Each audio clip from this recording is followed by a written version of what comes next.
It's a great day. My name is Shay Brown, the Happy Entrepreneur, and welcome to the Happy Entrepreneur Show, the #1 business development and revenue focused late night show in the country where we are on a mission. And our mission really is to empower, our mission is to inspire, and our mission is to provide you, that's right, you, the hard working entrepreneur, with all of the resources that are necessary to execute that big vision you have for the people you were called to serve. And on this episode, we have the one and only Phebe. She's in the building. She'll be talking about built to last, how you can really follow your vision, leave a legacy, even going through adversity. I can't wait to have the conversation. How are you doing, Phebe? Welcome to the Happy Entrepreneur Show. Thank you so much for having me. I'm doing great. This is a great day to be on this show. I'm so excited, and I look forward to talking further about my life. Well, thanks so much for being here. Thank you to viewers. Thank you for tuning in, by the way. You have a lot of choices, and you choose to be with us tonight or today or this morning, whatever time you're watching or listening. Thank you. Before we get started, we're talking about Built to Lead. And for the person that's tuning in, and we'll get to your backstory later and how famous you are and all the things you've done, but what does it really mean to be built to lead, especially going through difficult times? What it means to me, and I'm a designer.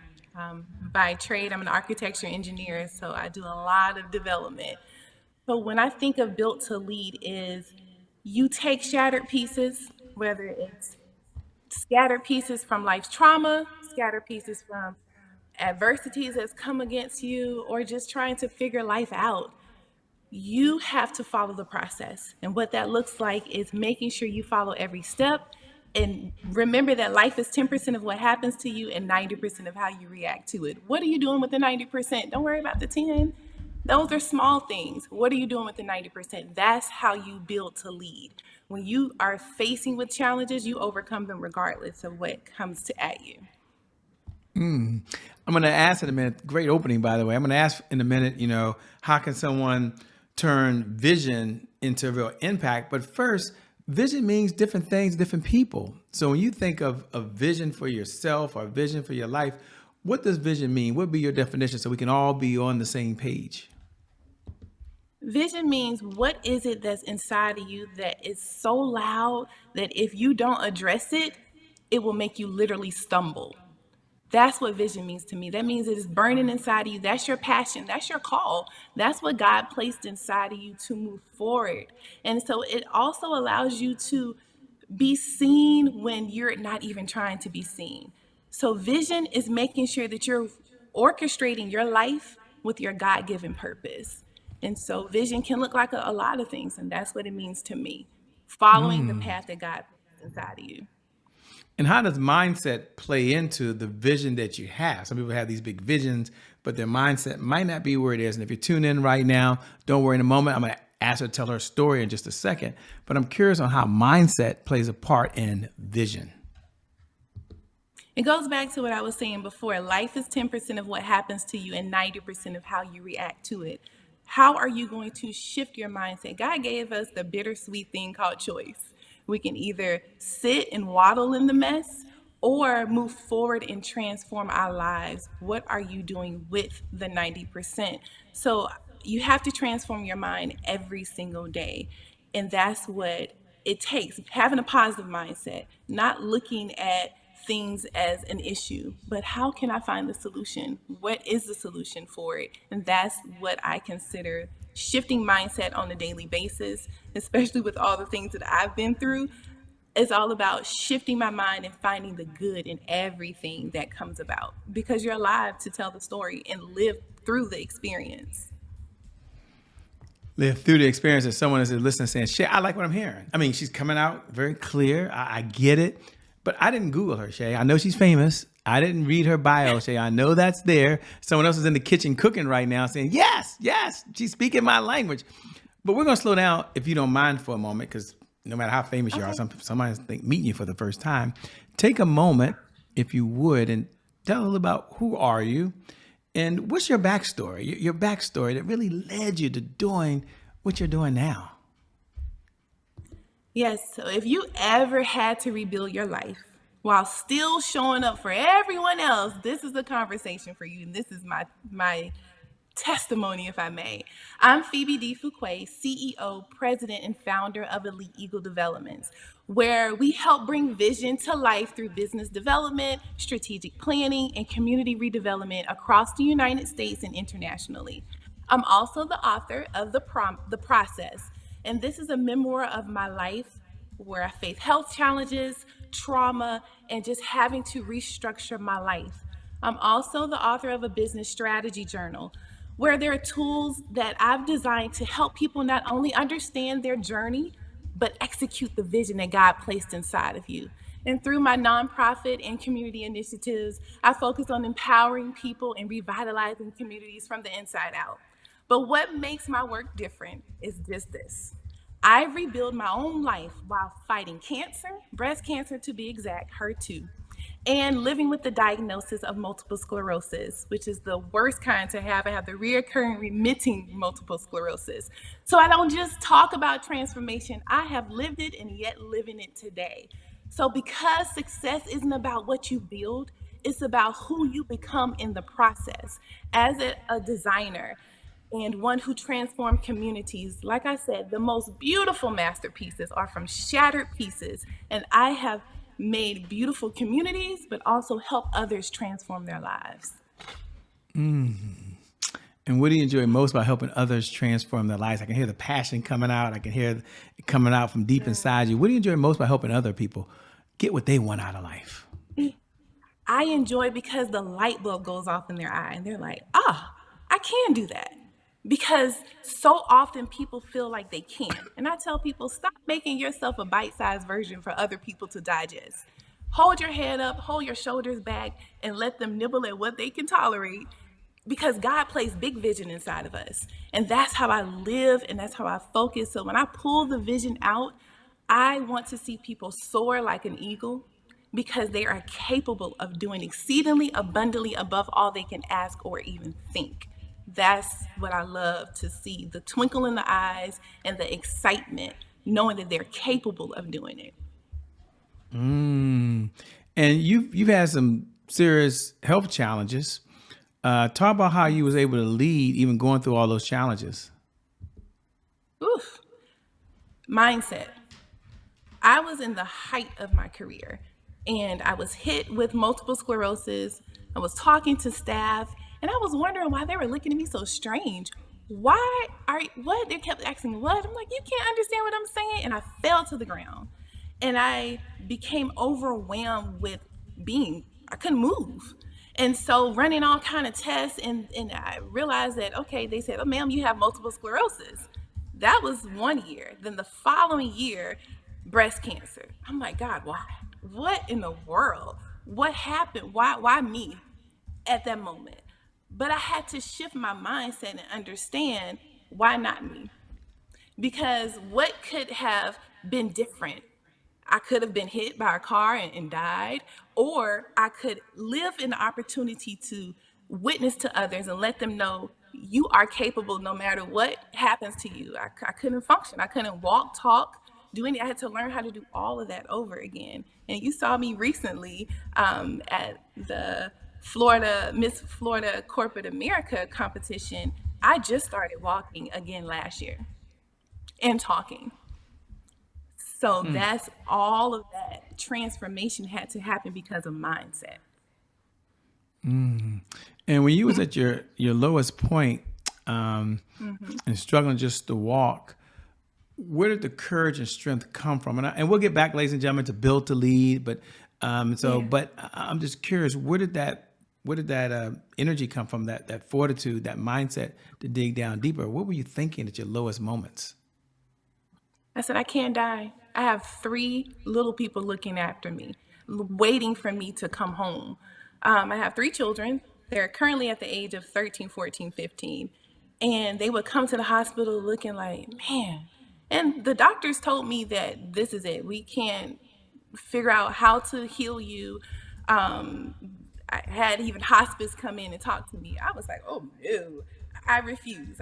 I'm not going to stop. I'm full of vision. I'm full of potential. I'm full of so many great ideas. I have a lot to do. But I told God, listen, I heard an amazing pastor years ago, Miles Monroe, and he said he wanted to rob the grave because the graveyard is the richest place because people die with so much potential. And I said, I'm too full.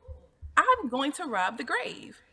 I'm going to die empty because I have so much to pour out. I shifted my mindset. Mind you, I couldn't talk. I coded, lost oxygen because I choked on saliva. And trying to function, trying to walk, I said, I had to speak within myself. Phebe, do you want to live? I had to hold a mirror up and look at myself. Do you want to live? I said, yes. I said, okay, body, line up to how you were created to function. I transformed communities, I transformed individuals. I had to transform Phebe at that moment. And once I started speaking to ligaments that were stagnant, wasn't doing anything, they had to lift me in what's called a Sarah steady, where I was lying in the bed. They had to put me on the machine and it lifted me up. I said, okay, I'm able to lift up. Then they said, okay, put you in a wheelchair. I was in a wheelchair. Then I said, well, can I progress? I progressed to a walker. I said, I'm doing something. I had very bad tremors. And I was celebrating over every small triumph because I told you life is 10% of what happens to you and 90% of what you choose to react to it. I was focused on the 90% because I said, I shall live. My body shall function. And I have a lot of things to do. I want to travel the world. My business is still functioning. My staff is depending on me. My children are depending on me. The world needs Phebe. And that's what I made a decision. So while the doctors and therapists were coming in, they're like, I have bad news. I said, no, no, no, you have something for me to pray about. Oh, well, I have good news. You have something for me to praise about. Because at the mindset and what you put in the atmosphere controls everything. So the staff understood and they were able to shift the mindset and how they were pouring into me because at the end of the day I knew if you look at it from a business standpoint, I'm a very very expensive patient, so they were getting a lot of this right here from me. So I had to make sure I took control of the entire situation. Yeah, yeah, that's a good segue because normally we talk about today's my January 1st, but I don't have a better January 1st moment than you're having in that moment. And, I don't want to be a Debbie Downer, but for someone that's listening right now, and I don't want to put you on the spot, but ladies and gentlemen, I think she'll be okay. For someone that's listening right now that's feeling like giving up, they're going through something very difficult right now in their life, and they may just be watching, they tuned in because they know something about your story. If you could say a couple of words to them, what would you say to them? Maybe to encourage and inspire them as they're listening and watching right now and staring right into the camera. Don't stop. You're here for a reason. The mere fact that you're still breathing, I don't care if you're lying in the bed like I was and wasn't able to move. The fact that your mind can function, allow yourself to download with ideas. Sometimes God puts us in situations for us to stop and listen. Listen, open your ear gates and figure out what is the next step. Who can I bless or who can I pour into while I'm in a quote unquote low state? Do I sit with what I'm going through or do I shift my mindset and fight forward? I'm a fighter. I fight and push through. So my comeback came when I realized that my condition didn't define my capacity. I stopped asking why me and I started asking what now? What is the solution now? And that changed everything for me. I built businesses, I led developments, I spoke on stages, all while healing. So you can heal while healing others. You can heal while trying to figure things out. So don't let your setback be your sentence. Your past does not equal your future. You have to declare your January 1st. You have to make a decision. Is this how I'm going to move forward? And that's what I did. I didn't wait for a new year, a new opportunity. I created my own. Well said, by the way. Well said. And what's interesting, ladies and gentlemen, is Phoebe's worked on some big projects around the world. And I'm curious of a lot of big projects you worked on. She's being so modest and just talking about this part here. But a lot of the big projects that you worked on around the world, I'm curious, what is one moment that you said, you know what, while working on this project, I feel like I'm walking in my vision. Anyone come to mind? Yes, a few of them came to mind. Um, when I realized that a community did not have any internet connection, and walking them through, it's okay that we're digging dirt right here. I'm all about educating through the process. I never go into a community and say, oh, we're tearing down this building. Oh, well, it need to be done. No, I'm walking you through this. Do you want to come down and be a part of this? So seeing people eyes light up like we have internet, we have television, we can actually see, like, wow, they were so excited. Also seeing changes happen where um like the community that I grew up in was in the city of Daytona Beach, and seeing development happen where people are like, we have an opportunity to have luxury apartments on what's considered downtown that's never happened before, being a part of that, negotiating deals and advocating for people who are considered in the lower income bracket, and making sure they have proper housing, they have proper access to everything that the other parts of the community has. I saw that at an early age. I started all this when I was 13 years old. So I started very early, and I started to see changes walking and being a part of creating an elementary school, helping design the police station, helping do so much at a young age. I knew, I said, this is my call to see transformation happen, eliminating blight and slum in places that people say, oh, it's horrible, I wouldn't go over there. I love it.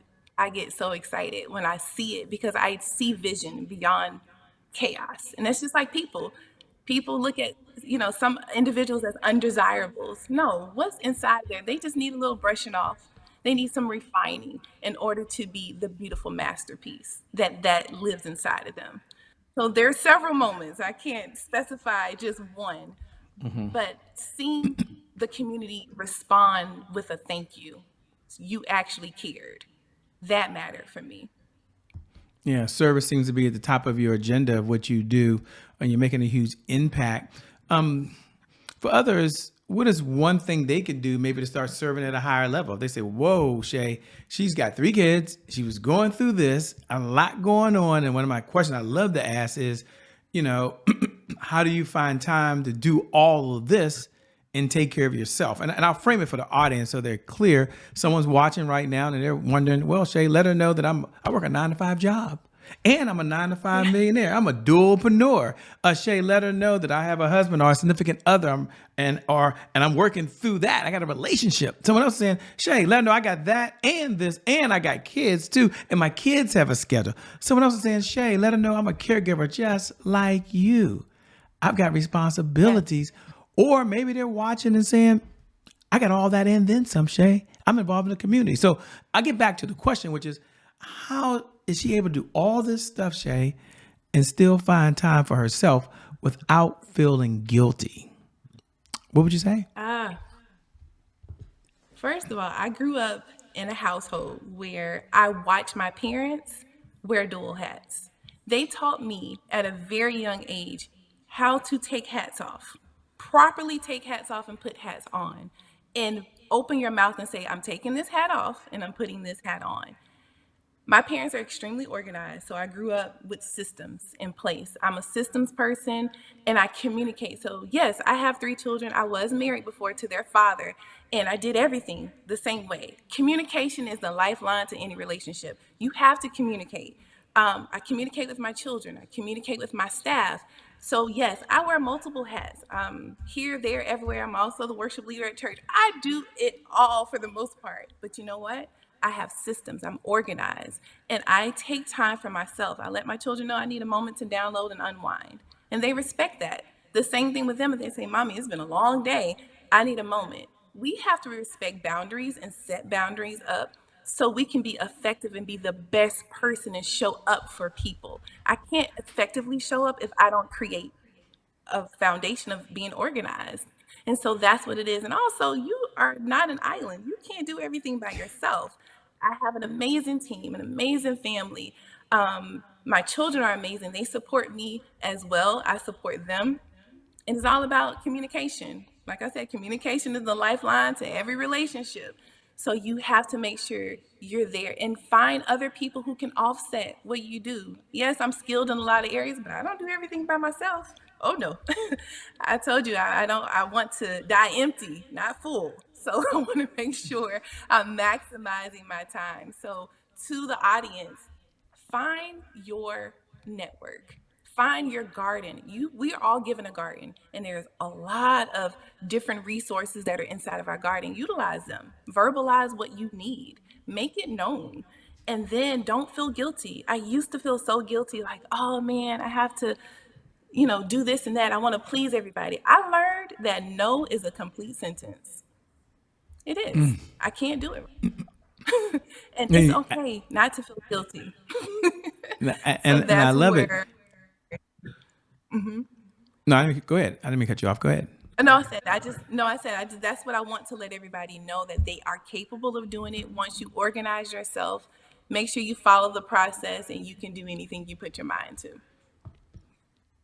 And even in the midst of all that, which is amazing, you decided to get involved in something called Miss Corporate America. Take a moment and kind of talk about what led you to take on that additional assignment. Yes, I did pageants growing up. And with this, I say, I love what they stand for, the sisterhood. And being around other professional women, I've never been in a pageant that was corporate, where a lot of women were doing phenomenal things. And I wanted to also put my platform in a different arena. And that's why I chose to join and compete. And it was amazing. My entire court are phenomenal women. I love them. We communicate, we pour into each other, and that's what it was about for me, to be among a lot of powerful women. I love being around a lot of amazing women, because when women get together, things transform. So I'm all about transformation, and it was exciting to be a part of the pageant. Yes. Congratulations. Honor being there, watching you as well, represented really well. One of my favorite questions I like to ask when we have a couple of minutes, we have a few now, is what's one of the best pieces of advice you've ever been given? I'll frame it for the audience so they're clear that you've had a lot of mentors, you've read a lot of books, watched a lot of videos. If you had to step back and say, Shay, this is one of the best pieces of advice I've ever been given, that's what I want to share with the audience. What would it be and why? You are enough. That's what the advice was. So often throughout my life, like I told you, I started very young. I was 13 years old when I had my first job in an architecture firm. And I was like, am I capable? Because remember, architecture engineer is a male dominant world. And a lot of times you don't see people of color for a while. So black people weren't, I didn't see a lot of it. And I'm like, am I enough? Am I okay? And I met this amazing woman. She was a black female engineer. And she told me, girl, if you don't hold your head up, why are you holding your head down? I was like, because I don't know if I belong here. She said, hold your head up. You are enough. You belong. You belong in any room that you step your foot into. And remember that you never say that you don't belong. If you're in the room, you're there. And I said, okay, you belong. I belong. Okay, all right, all right. So that stuck with me for life.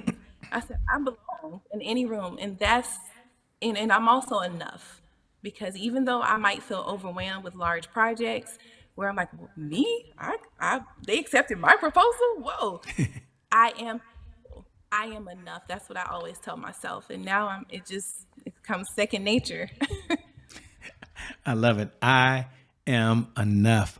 What does success look like for you these days? What does it feel like? If it feels good. Success for me, it's not monetary. It's not about all the projects. I mean, I have a great portfolio. It's about the fact that I'm still alive and I still am in my right mind. That's success for me. I've been through a lot health wise. So the fact that I'm able to function, I'm able to be able to wake up and walk and move forward, that's success for me. Everything else, all the accolades and all that stuff, I appreciate it. But the fact that I'm alive to see it is a blessing. Wow, what a blessing that it is, by the way. As we come down the home stretch, I'm curious, what do you do for fun when you're just not out saving the world? We're not out leading other folks. We're not out bouncing back from adversity. What does fun look like for you? So I love traveling. I love seeing new things. I also play the piano, as you probably see in the background. My piano there. I play, I sing, and I don't fly. I can't physically fly an airplane anymore like I used to, as often as I used to, but I love getting up in the air. My father is the president of the Robert B. Griffin Black Pilots of America, and I also help with the youth and the women in the organization. So I love getting up in the air. So my babies fly. All of my children, they fly airplanes. So I'm in the co-pilot seat or sometime in the back seat and just enjoying being in the air. It's so liberating and it's fun. So that's what I love to do as a hobby. Yeah. Love it, by the way. Makes sense and sense. So come down the home stretch, a two-part question. Number one, where can folks best, well, two questions. Number one, what type of clients are you looking to work with these days, if any? And number two, how can folks connect with you? Is there a website? Is there a place? Like, how can they stay in this conversation and get to know more about you over and beyond the time that you and I have right now? Yes, PhebeDFuqua.com. That's PhebeD as in Delta, F as in Foxtrot, UQUA.com. You can visit me also on all the social media platforms, Phebe D. Fuqua. They can connect with me. I'm looking for business development clients, government agencies, and anyone who's interested in transforming themselves, pretty much transforming themselves. I have executive coaching and masterminds. So I'm looking for anyone who's interested in also having me speak on their platforms. I'm there to pour into the nations. Well, let me say two things. Number one, thank you so much for being on the Happy Entrepreneur Show. Can't wait to have you back on again. Thank you so much for having me. And thank you. Thank you to viewers. Thank you for tuning in, by the way, because without you, we don't have a show. And I never get tired of reminding you every night at 11 p.m. Eastern Standard Time, no matter what's going on in your life, whether you're doing really, really well and there's just another level of success you're reaching up to, or you've been hit with the punch that you never saw coming. The one thing I do believe is that today is your January 1st. And because of just that one reason alone, I believe your best is still yet to come. Your best is yet to come. Your best is yet to come. That being said, my name is Phebe Brown. Phebe, we out of here. Peace, everybody. Thank you all for tuning in. Bye. God bless. Thank you.